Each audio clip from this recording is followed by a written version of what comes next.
WhatsApp guys, क्या हाल चाल है आप सब लोगों के। आज हम एक और नया टॉपिक शुरू करेंगे आपके क्लास 10th का, जो सीरीज़ आपकी चल रही है पेयर ऑफ लीनियर इक्वेशन। तो जो आपका मेन एक टॉपिक बच गया है वो है बोट एंड स्ट्रीम। तो उसको आज हम कंप्लीट करेंगे और उसके बाद जो आपका जो भी मिसलिनियस क्वेश्चन बच जाएंगे उसको आज हम करेंगे। आज अच्छे क्वेश्चन करेंगे। मतलब ये है कि आज की क्लास थोड़ी लंबी हो सकती है और मैं आपको बस एक बात ये बोलना चाहता हूँ कि दो बातें बोलना चाहता हूँ। एक तो पूरी वीडियो देखना और दूसरी है पूरी वीडियो के साथ साथ आप वीडियो को लैंडस्केप मोड में देखना। हालांकि मुझे पता है जो पढ़ने वाले बच्चे होते हैं वो हमेशा वीडियो को वर्टिकल ना देख के हॉरिजॉन्टली देखते हैं। टाइम पास करने वाले तो आगे बढ़ाते चलते हैं, उनका तो देखो कुछ नहीं हो सकता। बाकी अगर आप टाइम पास करने वाले नहीं हो, आप सच में जेन्युइन में पढ़ने वाले हो, तो आप वीडियो को पूरी एंड तक देखना। तो हेडिंग लगा लो, टाइम, डिस्टेंस या distance, time and speed. Distance, time and speed. इसी में हम पढ़ेंगे बोट एंड स्ट्रीम के क्वेश्चन भी। बोट एंड स्ट्रीम, ये कुल मिलाकर एक टॉपिक बनेगा। ये कुल मिलाकर एक टॉपिक है और कुछ मिसलिनियस क्वेश्चन है जो आज हम कराएंगे आपको। कुछ मिसलिनियस क्वेश्चन होंगे जिनको आज हम कंप्लीट करा देंगे। होप सो आपको सारी बातें समझ में आएगी। ये टॉपिक सीबीएसई का एक अच्छा इंपॉर्टेंट टॉपिक है। जिसको कंसेप्ट सीखने हैं, चाहे वो एसएससी की तैयारी कर रहा है, चाहे वो रेलवे की तैयारी कर रहा है, चाहे वो किसी और कॉम्पिटिटिव एग्ज़ाम की तैयारी कर रहा है, तो वो सारे के सारे लोग ये मेरी वीडियो देख सकते हैं। वो यहाँ से चीज़ें ग्रैप्स कर सकते हैं कि इस टॉपिक के अंदर कंसेप्ट कहाँ से जनरेट हो। जो शॉर्ट ट्रिक्स होती है वो कुछ नहीं होता। शॉर्ट ट्रिक्स एक तरीके का फाइनल रिजल्ट होता है कि उसको इधर से घुमा के फिरा के उसको एक नाम दे दिया जाता है कि this is short tricks. Short tricks कुछ नहीं होती, सब कंसेप्ट ही होते हैं। मेरे को ना कोई शॉर्ट ट्रिक्स आती। मैं शॉर्ट ट्रिक्स बताऊँगा तो आपको लगेगा हाँ ये तो शॉर्ट ट्रिक्स आपके कंसेप्ट से ही जनरेट होती है। चलिए, अब इसके क्या क्या कंसेप्ट हैं जो आपको लगाने पड़ेंगे। इसके कौन कौन से कंसेप्ट जो आपको लगाने पड़ेंगे। सबसे पहले इसके कुछ फॉर्मूले हैं। सबसे पहले इसके कुछ फॉर्मूले हैं। फॉर्मूले के बाद कुछ एक दो कंसेप्ट है जिसके बारे में हम पढ़ेंगे। कंसेप्ट्स के बारे के बाद हम इसके कुछ हम क्वेश्चन करेंगे। इसके ऊपर हम कुछ क्वेश्चन करेंगे, दैट्स इट। उसके बाद कुछ मिसलिनियस क्वेश्चन है, कोशिश करेंगे आज की क्लास में हम कुछ अच्छे क्वेश्चन। वीडियो थोड़ी लंबी हो सकती है तो आराम से तसल्ली से कॉपी पेन उठा के खा पी के बैठिए, कोई प्रॉब्लम ना होगी आपको। तो सबसे पहले फॉर्मूले कौन कौन से लगाने पड़ सकते हैं। फॉर्मूले लगाने पड़ सकते हैं आपको डिस्टेंस के, टाइम के और स्पीड के बीच के रिलेशन के। तो एक ही रिलेशन होता है कि स्पीड बराबर होता है आपके पास, चाल बराबर होती है दूरी, मतलब डिस्टेंस अपॉन टाइम। चाल बराबर होती है दूरी बटे समय। बचपन का फॉर्मूला है, जब आप छठी क्लास में होते थे, जब आप छोटे बच्चे थे, ये फॉर्मूला पढ़ा करते थे। थोड़ा सा इसके पीछे का लॉजिक देखिए। मैंने कहा आप 60 किलोमीटर की दूरी आप 2 घंटे में तय करते हैं। तो आप कहोगे कि 60 किलोमीटर की दूरी 2 घंटे में तय करते हो, तो आप कहोगे कि 30 किलोमीटर 1 घंटे में हम चल जाते हैं। तो 30 किलोमीटर 1 घंटे में आप चल जाते हो, ये आपकी स्पीड होगी। कैसे निकाला आपने 60 किलोमीटर की दूरी आप 2 घंटे में तय कर लेते हो, मतलब डिस्टेंस को आपने टाइम से भाग कर दिया तो स्पीड आ गई। यहाँ से कौन कौन से फॉर्मूले जनरेट हो सकते हैं। यहाँ से आपके पास जो फॉर्मूले और बन सकते हैं वो ये बन सकता है कि अगर आपको टाइम निकालना पड़ जाए तो टाइम को उठा के इधर फेंको, डिस्टेंस के नीचे स्पीड को डाल दो। डिस्टेंस के नीचे किसको डाल दोगे आप, स्पीड को। अगर आपको डिस्टेंस निकालनी पड़ जाए तो डिस्टेंस को यही छोड़ दो, स्पीड का टाइम के साथ इनटू कर दो। स्पीड का टाइम के साथ इनटू कर दो। एक छोटी सी बात यह है कि स्पीड और टाइम के बीच में इनवर्स रिलेशन होता है। ये डायरेक्टली ये प्रोपोर्शनेट होते हैं, डायरेक्टली इनवर्स रिलेटेड होते हैं। अगर स्पीड बढ़ाओगे तो टाइम कम होगा, कम लगेगा, और स्पीड अगर कम कर दोगे तो टाइम ज़्यादा लगेगा। एक बात आपको ये ध्यान रखनी है, ये आपका कंसेप्ट है, एक तरीके का ये आपका कंसेप्ट है। इक्वेशन किस पे बनेगी? ये आपका एक तरीके का कंसेप्ट है, फॉर्मूले वाला कंसेप्ट है। मेन बोट एंड स्टीम के ऊपर क्या है, मैं आपको बोट एंड स्टीम के ऊपर भी कंसेप्ट सिखा देता हूँ। बोट एंड स्टीम के ऊपर कौन सा कंसेप्ट और क्या फॉर्मूले बन सकते हैं, साथ में कंसेप्ट के साथ फॉर्मूले भी चल रहे। मैंने कहा ये मेरी नदी है, सर नदी को टेढ़ी क्यों बनाया? मैंने नदी को टेढ़ा ना बनाऊंगा तो आपको बोट एंड स्टीम की पूरे के पूरी कंसेप्ट ठीक से समझ ना आ पाएगी। ठीक से समझाने के लिए मैंने अपनी नदी को थोड़ा सा टेढ़ा बना दिया। सर नदी के नीचे पानी भी है, मैंने कहा हाँ ये लो पानी, ये बूंद बूंद बूंद बूंद पानी, ये है पानी। नदी थोड़ा टेढ़ा मैंने बनाया है जानबूझ के।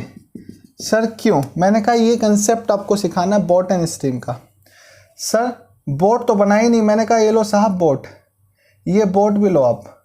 ये बोट के ऊपर भारत देश का झंडा भी लगा दिया मैंने, जिसके अंदर हमारे देश के वीर जवानों के शहादत और बलिदान का खून शामिल है। वो दिखाई ना पड़ेगा लेकिन बोट भी बना दी। इस बोट को मैं चला रहा हूँ, मैं सेलर हूँ, SAILOR सेलर, मतलब मैं चालक हूँ, नाविक हूँ। मैं आपको एक बात यहाँ से बताना चाहता हूँ कि अगर धारा नीचे की तरफ बह रही है, धारा इस साइड में बह रही है, नाव इस साइड में चल रही है और धारा इस साइड में आ रही है, तो मुझे ताकत लगानी पड़ेगी अपनी नाव को चलाने में। मतलब कहने का तात्पर्य यह है कि नाव को अगर आप चला रहे हो धारा के विपरीत, स्ट्रीम या करंट के विपरीत अपोजिट डायरेक्शन में, तो मुझे अपने को ताकत लगानी पड़ेगी अपनी नाव को चलाने के लिए। अगर मेरी धारा भी उसी दिशा में बह रही है, मतलब अगर मैं यहाँ पर नाव रख दूँ, और मैं उसके साथ बहता हुआ हूँ, धारा के साथ बहता हुआ हूँ, मतलब मेरी नाव भी इस दिशा में चल रही है और धारा भी इसी दिशा में चल रही, तो साहब मैं जल्दी पहुँच जाऊँगा। मतलब जो मेरी स्पीड होगी जब मैं अपोजिट डायरेक्शन में जाऊंगा, धारा के अपोजिट डायरेक्शन में जाऊंगा, तो मेरी स्पीड में से करंट की स्पीड को माइनस कर दूंगा, तो वो मेरी एक्चुअल अप स्ट्रीम चाल निकल जाएगी। डाउन स्ट्रीम के केस में मेरी जो चाल होगी, मेरी चाल के साथ जो भी धारा की भी अपनी एक स्पेसिफाइड चाल होती है, अगर मैं उसको ऐड कर दूंगा तो कुल मिलाकर डाउन स्ट्रीम की चाल बनेगी। आप खुद बताइए कि अगर मैं यहाँ पर अपना पेन गिरा दूँ तो साहब पेन अपने आप चल के इधर आ जाएगा, क्योंकि धारा की स्पीड से चलकर आएगा वो। इसका मतलब ये धारा की भी अपनी स्पीड होती है और नाव की भी अपनी स्पीड होती है। अप स्ट्रीम के केस में जो धारा होती है उसके साथ फोर्स लगाना पड़ता है, डाउन स्ट्रीम के केस में धारा के साथ फोर्स नहीं लगाना पड़ता। मतलब ये जब आप स्ट्रीम कर रहे हो, आप जिस साइड में धारा चल रही है उस साइड में ना जाके आप फोर्स के साथ जा रहे हो, तो आपकी जो टोटल स्पीड होगी अप स्ट्रीम की, वो आपको फोर्स के साथ चलानी पड़ेगी और आपकी स्पीड माइनस करंट की स्पीड हो जाएगी। अपोजिट डायरेक्शन में माइनस होगी और सेम डायरेक्शन में प्लस होगी। तो सर क्या हम ये लिख सकते हैं इसके अंदर, कि अगर इसकी स्पीड, बोट की स्पीड x किलोमीटर प्रति घंटा है और जो धारा ये बह रही है, ये बूंद बूंद पानी की नाव, ये धारा की जो स्पीड है, अगर धारा की जो स्पीड है वो y किलोमीटर प्रति घंटा है, तो अप स्ट्रीम के केस में जो स्पीड होगी वो होगी x माइनस वाई, और डाउन स्ट्रीम के केस में जो स्पीड होगी वो होगी x माइनस वाई। किलोमीटर प्रति घंटा होगी, ये यूनिट पे डिपेंड करता है कि मीटर पर सेकंड है या किलोमीटर प्रति घंटा है, आर से। सर हम क्वेश्चन करना चाहते हैं इसके ऊपर। मैंने कहा क्वेश्चन कराने ही तो आया हूँ, ये तो मैंने आपको अभी तक कंसेप्ट सिखाया है। सर क्या इनको भी बादलों में कर दोगे आप? मैंने कहा कर दूं क्या? हाँ सर बादलों में कर दो, बादल थोड़े अच्छे लगते हैं। मैंने कहा मैं पूरा ही बादल कर देता हूँ। ये लो साहब, बादल बादल बादल बादल। सर आपने पूरा बादल कर दिया। मैंने कहा हाँ, CBSE भी बादल का ही पार्ट है, ये सब बादल है। ये सारा का सारा आपका कंसेप्ट है, सारा कंसेप्ट है, सारे कंसेप्ट से। क्यों? क्योंकि साहब फॉर्मूले भी कंसेप्ट ही है एक तरीके से आपके डिस्टेंस, स्पीड और टाइम के बीच में। अब सर इसकी इक्वेशन कैसे बनाने पड़ेगी? मेरे बेटा एक बात बच्चों, एक बात आपको बस ध्यान रखनी है। एक बात, कौन सी बात? मैंने कहा ये बात, अगर आपको टोटल दिया हुआ है स्पीड, टोटल टाइम दिया हुआ है, तो आपको इधर भी टाइम और इधर भी प्लस माइनस टाइम के साथ ही इक्वेशन बनानी पड़ेगी। ये बात समझ नहीं आई। मैंने कहा मैं समझाऊंगा इस बात को कि अगर आपके पास टोटल दिया हुआ है तो आगे के पार्ट में भी सारी की सारी टोटल उसी यूनिट्स में होगी जिसका टोटल दिया है। मतलब अगर आपको टोटल डिस्टेंस दिया हुआ है, टोटल डिस्टेंस दिया हुआ है, तो यहां भी डिस्टेंस के साथ और यहां भी प्लस माइनस डिस्टेंस के साथ ही इक्वेशन बनेगी। अगर यहां टोटल टाइम दिया है तो यहां भी टाइम के साथ और यहां भी टाइम के साथ आपको इक्वेशन बनानी पड़ेगी। इसका मतलब ये कि अगर यहां पर टोटल टाइम दिया है तो यहां आपको डिस्टेंस अपॉन स्पीड करके टाइम, डिस्टेंस अपॉन स्पीड करके कहाँ गया, डिस्टेंस अपॉन स्पीड करके टाइम, और यहां भी डिस्टेंस अपॉन स्पीड करके टाइम के साथ ही रिलेशन बनाना पड़ेगा अगर टोटल टाइम है। अगर यहां पर स्पीड दी है, टोटल स्पीड दी है, हालांकि स्पीड तो हर जगह पूछेगा, तो यहां भी स्पीड होगा, यहां भी प्लस माइनस स्पीड होगा। कहने का तात्पर्य यह है कि जब जब आप इक्वेशन बनाओगे तो टोटल यूनिट्स को चेक करोगे, उसके अकॉर्डिंग आपकी लेफ्ट हैंड साइड डिसाइड होगी क्वेश्चन के अनुसार। सर अभी भी समझ नहीं आया। मैंने कहा मेरे सारे के सारे प्यारे बच्चे, मैंने कहा मैं आपको ये बात सिखा दूंगा। मैं इतना सक्षम हूं कि मैं आपको ये सारी की सारी बातें सिखा दूंगा। हमें विश्वास नहीं हो रहा कि सर ये आसान टॉपिक है। मैंने कहा ये आसान, इसको तो मैं सुपर डुपर आसान बना दूंगा, आप चिंता क्यों करते हो? लो जी क्वेश्चन करते हैं हम, जरा क्वेश्चन करते हैं हम और क्वेश्चन को समझेंगे। इसी क्वेश्चन के जरिए मैं आपकी सारी की सारी समस्याओं का समाधान कर दूंगा, सारी की सारी बीमारियों का इलाज कर दूंगा। जो कोरोना चल रहा है मैं उसका भी इलाज कर दूंगा क्वेश्चन के जरिए। क्वेश्चन में जो कोरोना लगा है उन सब का इलाज कर दूंगा। सर आप वैक्सीन क्यों नहीं बना देते? मैं इतना भी सक्षम नहीं हूं कि मैं उस कोरोना की वैक्सीन बना पाऊं। मैं इस कोरोना की वैक्सीन बनाऊंगा, क्वेश्चन के कोरोना की। ये लो साहब क्वेश्चन पढ़िए, 2 क्वेश्चन कराऊंगा, उसके बाद तीसरा क्वेश्चन आप खुद कर सकते हो। क्वेश्चन देखिए साहब, क्वेश्चन क्या लिखा है? एक आदमी, एक आदमी 600 kilometre partly by train, partly by train का मतलब हो गया कि कुछ दूरी वो ट्रेन से चलता है, partly by car. Oh my god, if he cover, मतलब इस लाइन में तो उसने खाली ये बताया है कि 600 किलोमीटर की दूरी वो तय करेगा, कुछ ट्रेन से करेगा और कुछ किससे करेगा, कार से। इस लाइन में तो उसने कुछ बताया ही नहीं, उसने टोटल डिस्टेंस बता दी कि 600 किलोमीटर की दूरी तय करेगा। आगे इफ, यदि वो कवर करे 400 किलोमीटर बाई ट्रेन, अगर वो 400 किलोमीटर ट्रेन से करे और रेस्ट बाई कार, बाकी की दूरी कार से करे, it takes him 6 hours and 30 minutes, तो उसको 6.5 घंटे लग जाते हैं।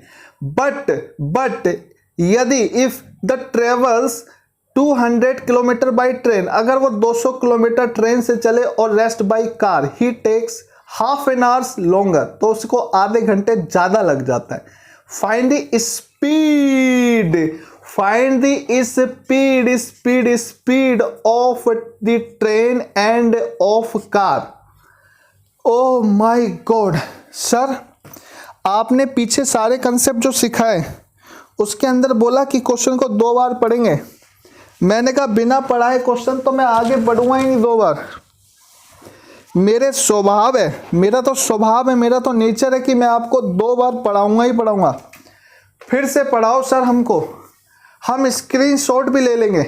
एक आदमी 600 किलोमीटर की दूरी, कुछ दूरी ट्रेन से कुछ दूरी कार से तय करता है। यदि वो 400 किलोमीटर, हिंदी अनुवाद कर रहा हूँ, यदि वो 400 किलोमीटर की दूरी ट्रेन से और बाकी की दूरी कार से चले तो 6 घंटे 30 मिनट का टाइम लग जाता है।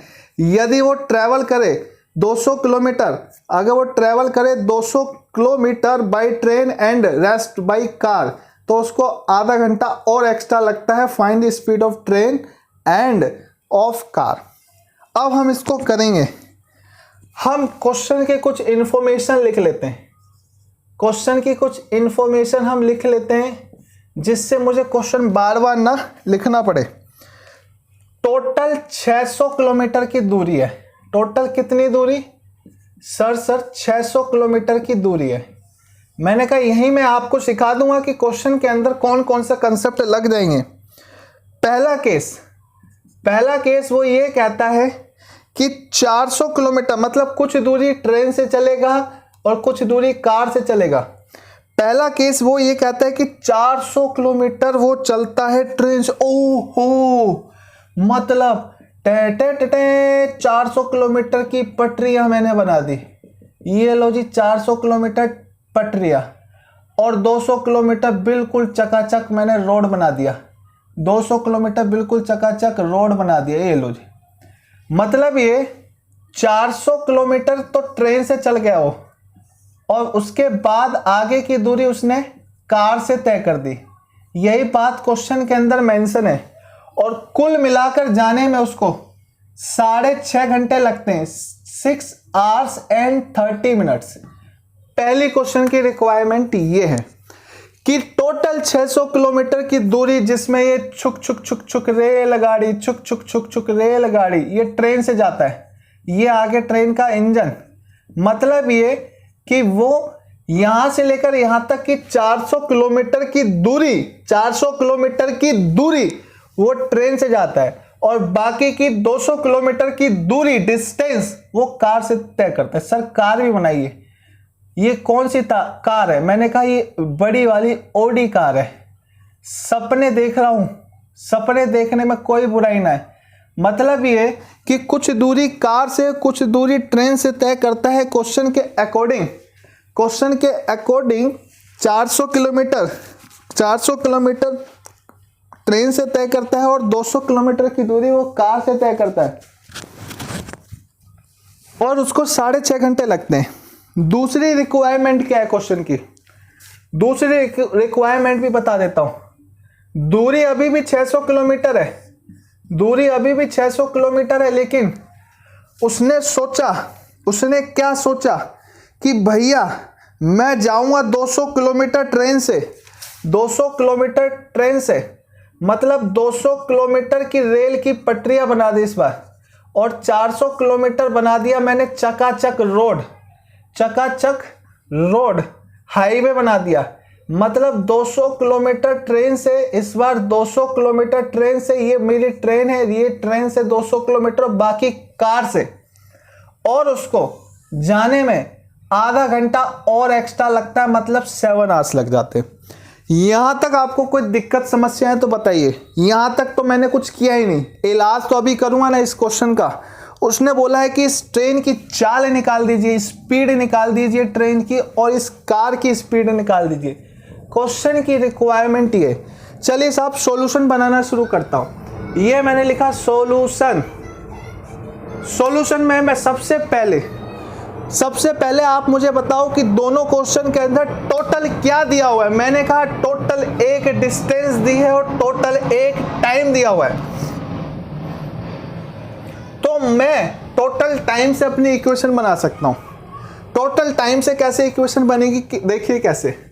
लेट स्पीड ऑफ ट्रेन की स्पीड मैंने मान ली x किलोमीटर प्रति घंटा, x किलोमीटर पर आवर, और स्पीड ऑफ मैंने कार की स्पीड मान ली इतने। आप एक चीज बताइए, मैं टाइम कैसे निकालता हूं? आपको पता है ना टाइम कैसे निकालता हूं? Speed is equal to distance upon time होता है, तो time is equal to distance upon speed होती है। टाइम इज इक्वल टू होता है डिस्टेंस अपॉन स्पीड। हाँ सर होता है। मैंने कहा बिल्कुल सही बात। सर कैमरे की तरफ भी देखिए। सर हमें कैमरे की तरफ देख के बताइए, आप तो देखते ही नहीं हो कैमरे की तरफ। मैंने कहा कैमरे की तरफ देख के क्या करूं बताओ? आपसे बातें करूं? हाँ सर हमसे बातें कीजिए, कुछ जीवन का अनुभव शेयर कीजिए हमसे। मैंने कहा बेटा कैमरे की तरफ भी देखूंगा। बताओ कैमरे की तरफ देखा मैंने, कैसा लग रहा हूं? अपने हालचाल बताइए मुझे। अच्छा आप सब अच्छे हो, बहुत बढ़िया, आप सब अच्छे रहने चाहिए। पहले क्वेश्चन को पूरा कर दूं, फिर तसल्ली से मैं आपके साथ बैठ के बात करूंगा, चाय भी पीऊंगा। बनवा लेना मेरे लिए चाय वगैरह। हाँ सर हम बिल्कुल बनवाएंगे। मैं आया हूं यहां पर आपको पढ़ाने, तो मैं ये चाहता हूं कि मेरे को कल को उंगली ना उठे, तो मैं आपको सारी की सारी बातें तसल्ली से, कोई अफलातून तरीका नहीं लगाना चाहता, सारे कंसेप्ट बढ़िया से सिखाना चाहता हूं। लो जी आगे बढ़ते हैं। आप मुझे बताइए यहां पर उसको 6.5 घंटे लग रहे हैं। कैसे लग रहे? 400 किलोमीटर की दूरी, 400 किलोमीटर की दूरी अगर वो ट्रेन से जा रहा है, एक्स की रफ्तार से ट्रेन चल रही है, और 200 किलोमीटर की दूरी वो जा रहा है, वाई की रफ्तार से कार चल रही है, तो उसको 6.5 घंटे लगते हैं। सर ये बात समझ नहीं आई। थोड़ी देर पहले जब मैंने आपको बोला था कि इधर टाइम होगा तो इधर भी टाइम होगा, क्या 6.5 घंटे टोटल टाइम है? आंसर है यस। तो total time is equal to total time कितना लगा है? टोटल टाइम देखिए, डिस्टेंस अपॉन स्पीड, ट्रेन का time, distance upon speed, car का टाइम। मतलब ट्रेन का इतना टाइम लगा और कार का इतना टाइम लगा, कुल मिलाकर 6.5 घंटे का टाइम लगा। सर क्या इसी प्रकार दूसरी इक्वेशन बन सकती है? मैंने कहा आंसर है यस, इसी प्रकार से दूसरी इक्वेशन भी बन सकती है तो छोड़ो, बनेगी। विल बी, नोट प्रेजेंट में फ्यूचर चलते बनेगी। कैसे नहीं बनेगी? 200 किलोमीटर की दूरी, ये सब मैं अकॉर्डिंग टू क्वेश्चन कर रहा हूं, सब ATQ है। 200 किलोमीटर की रफ्तार, 200 किलोमीटर की दूरी एक्स की रफ्तार से इतना टाइम ट्रेन खा गई, और 400 किलोमीटर की रफ्तार से ये वाई की स्पीड से चला तो 7 घंटे खा गए इस बार। उसने बोला है कि स्पीड निकाल दीजिए। सर अब हम इसे सॉल्व करेंगे। मैंने कहा बड़े अच्छी बात है, अब तो आप इसे सॉल्व कर ही सकते हो। थोड़ी देर के लिए आप पुट कर दो 1/x is equal to a, 1/y is equal to b for boy वाला। ये हो जाएगा 400a plus 200b is equal to 6 दूनी 12 और 1 13/2। ये हो जाएगा 200a plus 400b is equal to 7। क्या मैं इस वाली इक्वेशन के अंदर 2 का मल्टीप्लाई करके इसको बराबर कर दूं? सर इसके अंदर 2 का मल्टीप्लाई क्यों कर रहे हो? नीचे वाली में भी तो 2 का मल्टीप्लाई करके ए वाले को बराबर कर सकते हो। मैंने कहा यही बात तो सिखाना है, आपके दिमाग की शार्पनेस को थोड़ा सा मुझे तेज करना है कि इसमें 2 का मल्टीप्लाई मैं इसलिए कर रहा हूं क्योंकि बराबर तो मुझे किसी ना किसी को करना पड़ेगा, मुझे नहीं चाहिए फ्रैक्शन राइट हैंड साइड पे, इसलिए मैंने इसमें 2 का मल्टीप्लाई कर दिया।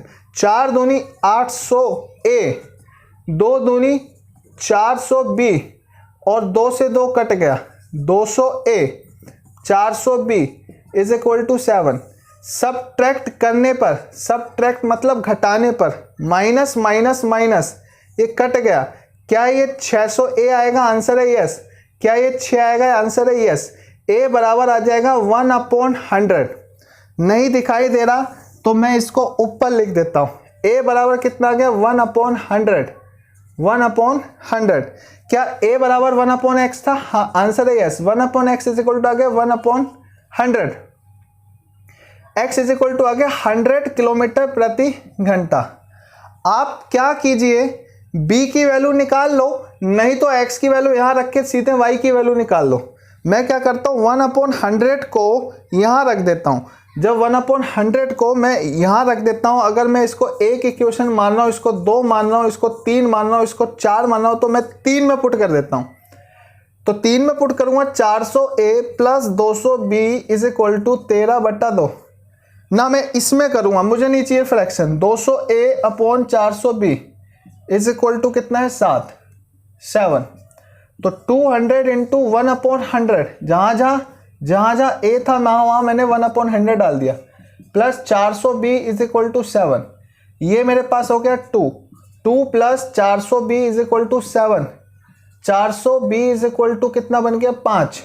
b इज इक्वल टू कितना आ गया 5/400। b इज इक्वल टू क्या आ गया 1/80। b की वैल्यू उठा के यहाँ रखो तो y की वैल्यू इज इक्वल टू आ गई 80 किलोमीटर प्रति घंटा।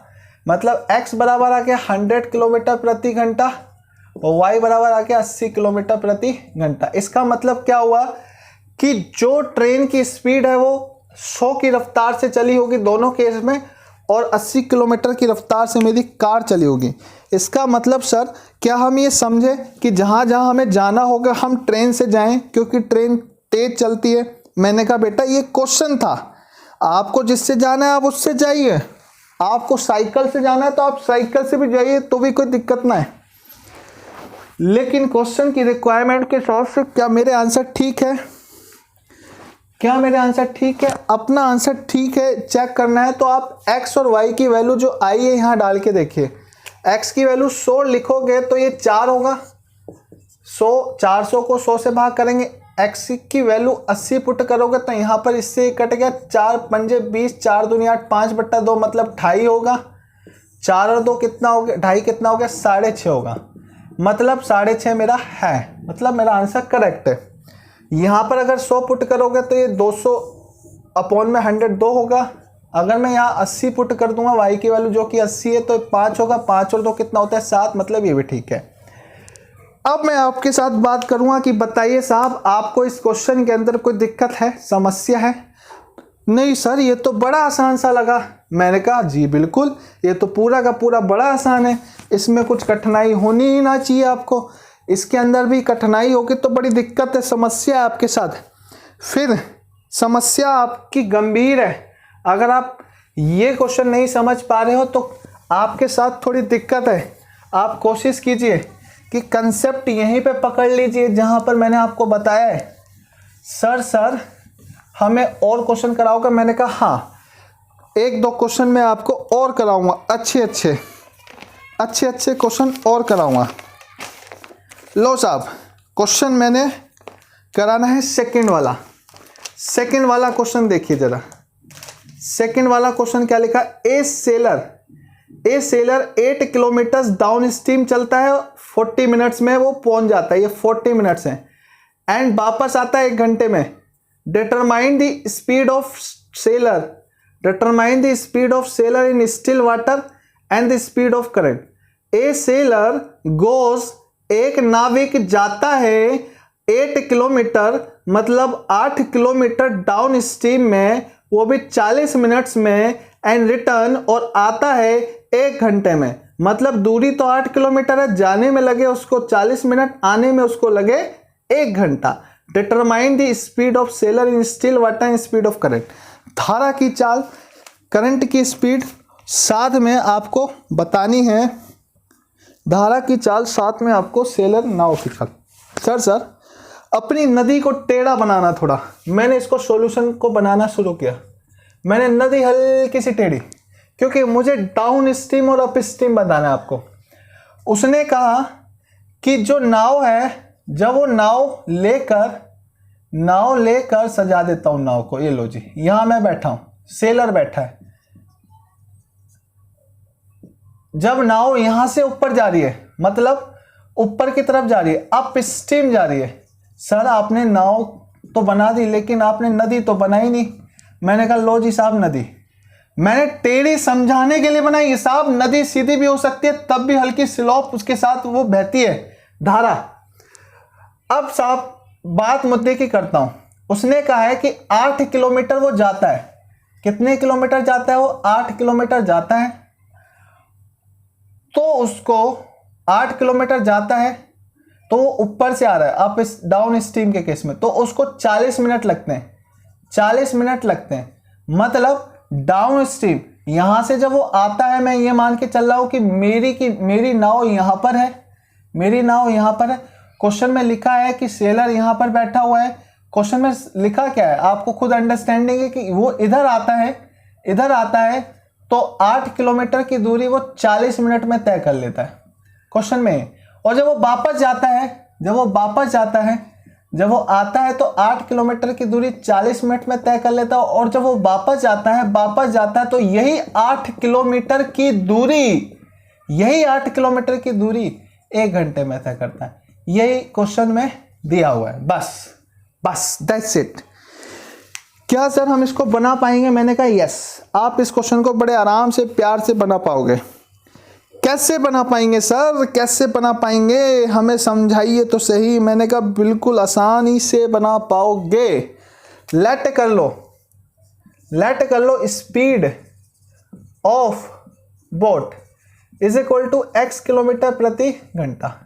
लेट कर लो स्पीड ऑफ करंट की स्पीड आपने मान ली y किलोमीटर प्रति घंटा।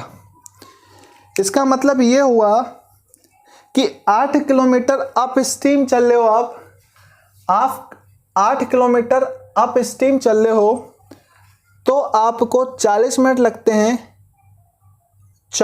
लगते हैं और डाउन स्ट्रीम चलते हो तो 1 घंटा लगता है। अप स्ट्रीम चलते हो तो 40 मिनट लगते हैं और डाउन स्ट्रीम चलते हो